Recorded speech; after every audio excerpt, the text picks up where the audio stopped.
प्रदेश में एक छोटा सा गांव था जिसका नाम भीरापुर था। उसी गांव में गोवर्धन और उसकी पत्नी जसोदा एक मिट्टी की टूटी फूटी झोपड़ी में रहते थे। उम्र हो चली थी। गोवर्धन की आंखों पर चश्मा और जसोदा की कमर झुकी हुई थी। गांव में लोग उन्हें बूढ़ा बूढ़ी कहकर पुकारते थे। उनकी पूरी जिंदगी खेतों में मजदूरी करते बीती थी। कोई जमीन नहीं थी, न कोई खास कमाई। जो कमाया वो अपने इकलौते बेटे मोहन की पढ़ाई और शादी में लगा दिया। सोचते थे बेटा बड़ा आदमी बनेगा तो हमारा बुढ़ापा संवर जाएगा। मोहन शहर में चौकीदार की नौकरी करने लगा। वहीं उसे सुनीता से प्रेम हुआ और दोनों ने शादी कर ली। माँ बाप ने बिना कुछ कहे बहू को अपनाया। कुछ दिन गांव में सब ठीक चल रहा था, पर धीरे धीरे मोहन बदलने लगा। वो शहर की चमक धमक में फंस गया। गांव आना कम हो गया। फोन पर भी झल्लाता और चिल्लाता था और अपने पिता को डांटता। कितनी बार कहूं कि मुझे तंग मत किया करो, मैं खुद परेशानी में हूँ। एक दिन वो अपनी पत्नी और बच्चे के साथ गांव आया और माँ बाप को साफ कह दिया, अब मैं आप लोगों को नहीं रख सकता। न आपके पास कमाई है, न सहने की ताकत।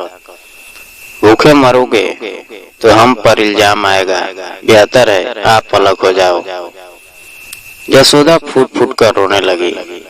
बेटा यही घर तो हमने तेरे लिए बसाया था। दोस्तों, अगर ये कहानियाँ आपके दिल को छूती है तो चैनल को सब्सक्राइब कर लीजिए और वीडियो को लाइक जरूर करें। आपका एक छोटा सा साथ हमारे रिश्ते को और गहरा बना देगा और हर नई कहानी सबसे पहले आपके दिल तक पहुंचेगी। मोहन ने मुंह फेर लिया और सुनीता चुप खड़ी रही। किसी को उम्मीद नहीं थी कि बहू कुछ बोलेगी। सबने यही सोचा बहू भी वैसी ही होगी जैसे बेटा था।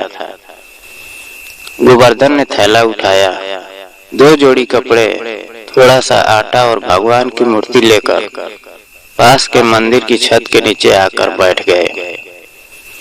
रात को सुनीता ने मोहन से कहा, क्या तुमने कभी सोचा ये वही माँ बाप है जिन्होंने भूखा रहकर तुम्हें पाला?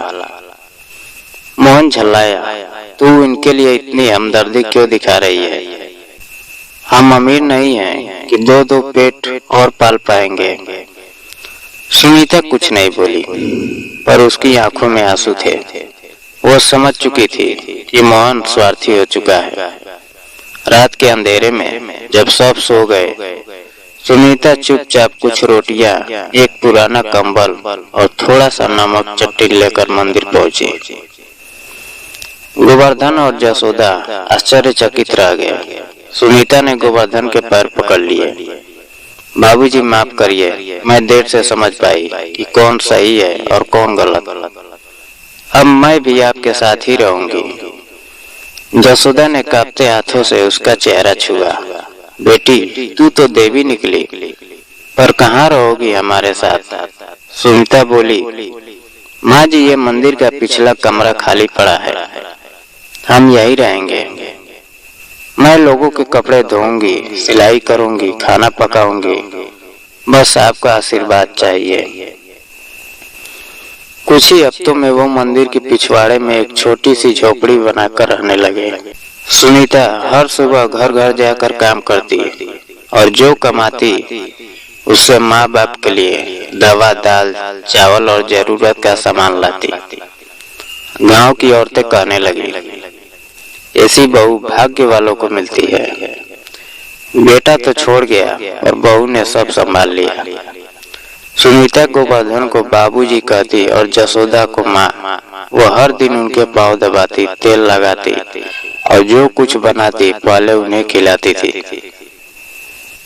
धीरे धीरे गांव वालों ने भी मदद करना शुरू किया। किसी ने पुराने बर्तन दिए, किसी ने चारपाई। प्रधान जी ने कहा, बहू तुमने जो किया वो कोई मर्द भी नहीं कर सकता। मंदिर के पीछे की जमीन अब तुम्हारे नाम करवा दूंगा। सुनीता ने हाथ जोड़ लिए। हमें कुछ नहीं चाहिए, बस ये झोपड़ी और 2 समय की रोटी काफी है।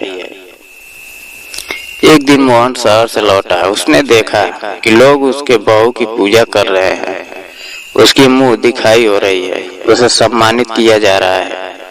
वो जला भुना अंदर आया और चिल्लाया, तुम सब ने मेरी पत्नी को क्यों सिर पर चढ़ा रखा है?